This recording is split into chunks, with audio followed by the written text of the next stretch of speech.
eu daria a minha vida pra tocar igual você. Ele falou, mas foi o que eu fiz. É verdade.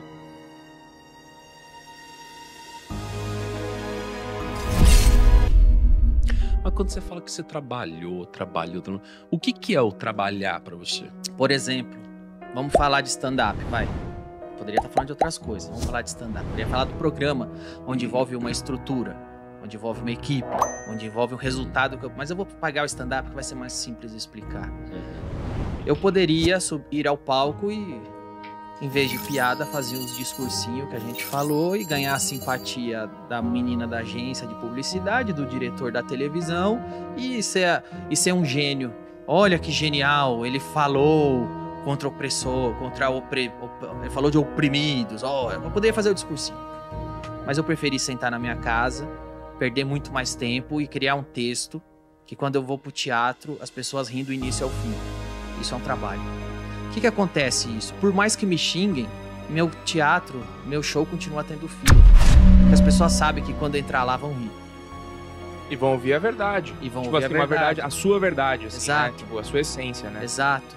Então, assim, por mais que me xinguem, por mais que venham tentar falar qualquer coisa, as pessoas sabem que se assistir o que eu tô fazendo, existe um mínimo de qualidade que eu tô todos os dias trabalhando. Porque eu não tô lá porque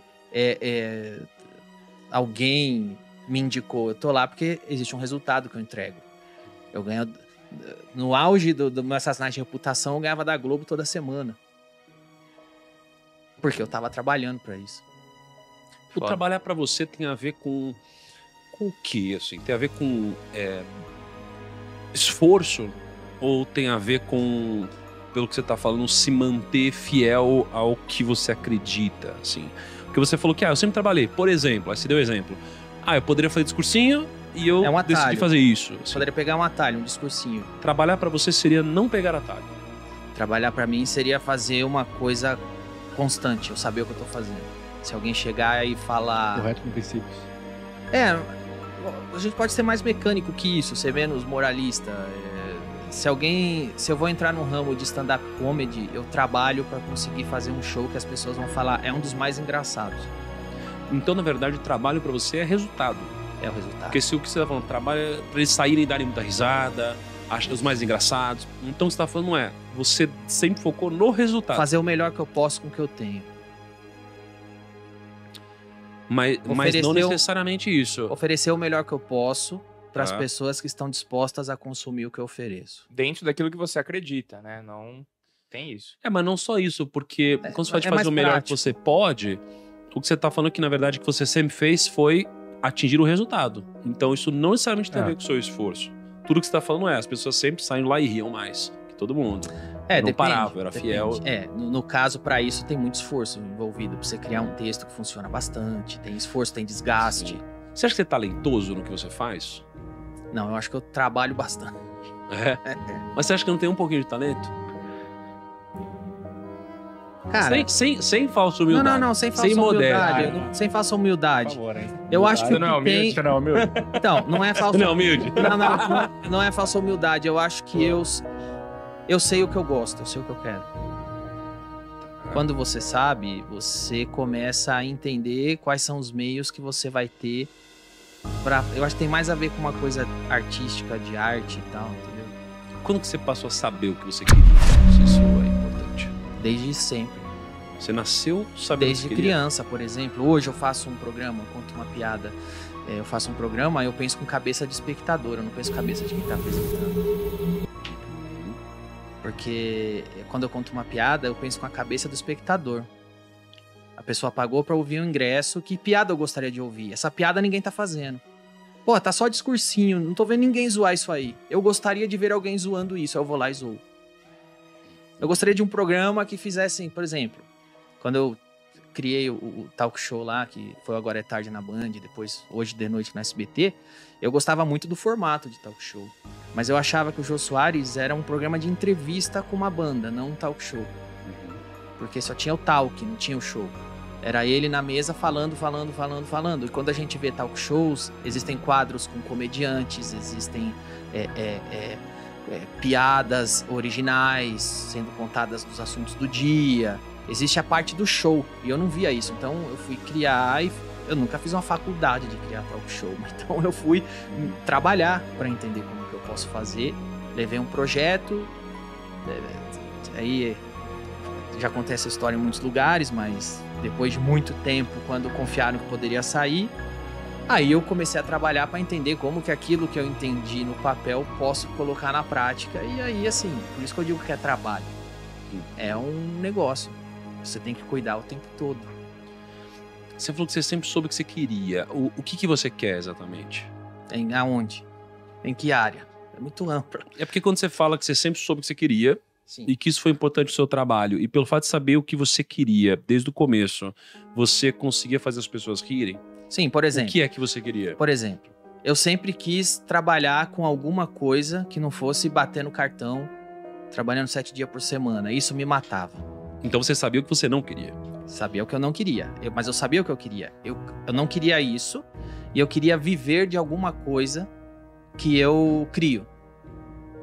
Nesse tempo, eu fui cartunista, desenhei na revista Med. Foi lá que eu conheci o Elias, que desenhou esse quadro, que desenhou o rótulo, o Anilha. Então, assim, eu queria muito viver de qualquer coisa que eu criasse. O que eu tinha na mão na época? Uma caneta e um papel. Então, eu desenhava quadrinho. Eu punha minhas piadas em forma de quadrinho. E eu mandava pra onde dava. Eu cheguei a desenhar em revistas, cheguei a começar uma carreira de cartunista. Só que aí eu conheci o stand-up comedy, já estavam começando a fazer, eu entrei no movimento, e aí eu vi que, porra, eu posso fazer a minha criação num palco, contando, em vez de eu ficar desenhando quadrinho, eu vou contar piada assim, e aí eu fiz. Então, assim, eu sabia que eu não queria aquela vida de bater cartão, tudo mais, mas eu sabia também que eu queria viver de qualquer coisa que eu criasse. Interessante. E aí você acha que você não tem talento no que você faz, cara? Cara, eu acho que talento hoje... Talento parece que é uma coisa mística, que ou você tem ou não tem e tal. E pra falar... não?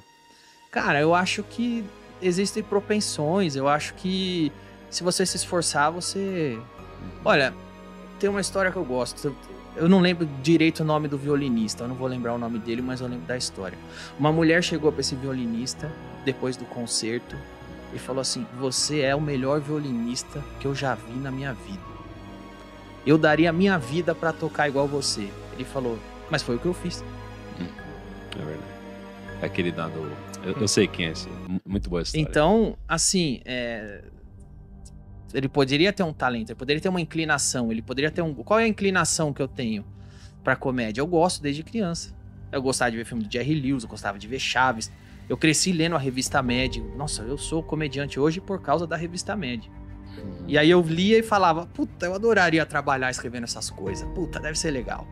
Então, assim, você conseguia vislumbrar que você poderia fazer isso? Ou seja, que você conseguiria? Você lia e falava, nossa, eu conseguiria fazer isso aqui também. Sim.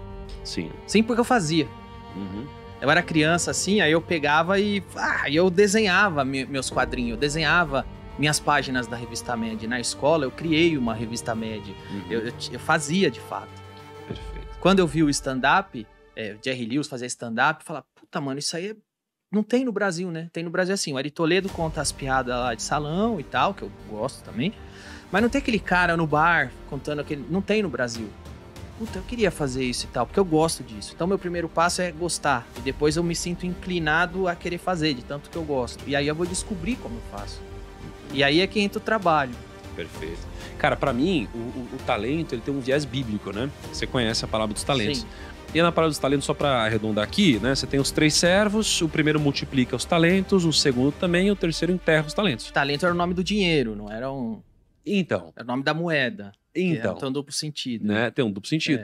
Né? E aí, depois, né? Quando vem o Senhor, e ele fala, poxa, você multiplicou, servo leal, servo bom, multiplicou, servo leal, servo bom, e o terceiro enterrou, ele falou, servo mau, né? E aí diz que cada um recebe o talento tal qual a sua capacidade, né? Então, eu acredito que nós recebemos talentos de fato. Eu acho que a gente não simplesmente fica bom em qualquer coisa a ponto de competir com alguém que nasceu com esse talento inato. Porém, ao receber esse talento, a gente precisa fazer o nosso de trabalhar para multiplicar esse talento de fato. E o talento, ele geralmente nos passa algo que a gente gosta de fazer, porque geralmente o cara que joga bem bola na escola, ele geralmente vai gostar de jogar bola, porque todo mundo elogia ele, todo mundo quer escolher no time, então a gente tem uma propensão a geralmente gostar mais do talento, porque a gente faz com muito mais facilidade, menos fricção. Eu acho que boa parte do que você faz tem a ver também com um pouco você ter descoberto isso cedo. Sim. Né? E vendo o que você gostava e depois aprofundando nisso e depois trabalhando cavalarmente como você trabalhou, né? De alguma forma. Faz sentido isso daqui? Sim, claro. Você tem uma inclinação. Eu acho que todo mundo, assim, quando é criança, tem algumas inclinações, não é só uma. Mas nem todo mundo geralmente vai ser empregado ou trabalhar na área onde você é bom, né? Então. E aí ferrou. Aí você não tá multiplicando talento e não tá cumprindo com uma responsabilidade que é bíblica, que é a de você multiplicar o talento que você recebeu, né?